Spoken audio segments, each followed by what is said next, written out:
As parts of the country go back into lockdown, questions are being asked about why Britain's test and trace system didn't prevent this second surge, and about why it's proving to be so expensive.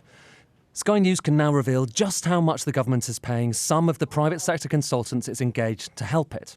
We've seen documents detailing the rates charged by executives from Boston Consulting Group, a leading management consultant working on the scheme. They show that the day rate, the chargeable amount each day for senior BCG consultants, is £7,360. BCG have applied a COVID discount of 10 to 15%. But even after this discount, these executives are being paid rates equivalent to a £1.5 million annual salary to work on test and trace.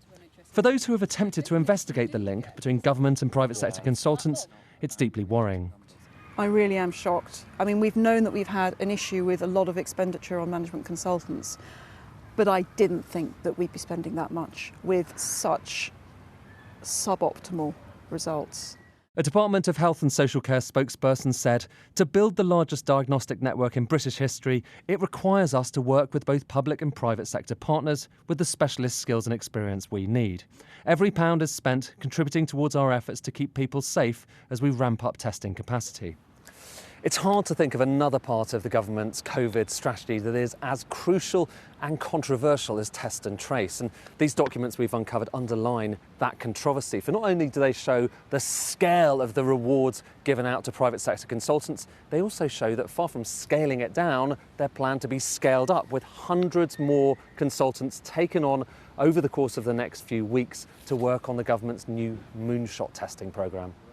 The Shadow Health Secretary vowed to raise the issue in Parliament. These are staggering figures, and what they reveal is that the taxpayer is paying hand over fist huge amounts to these private firms, and we're getting a really poor quality return. We've got a testing system which fell over, and the government are just throwing money at private firms who are not delivering. The app will help us safely live our lives. Still, some argue that without management consultants, the government's programme would be facing even more trouble.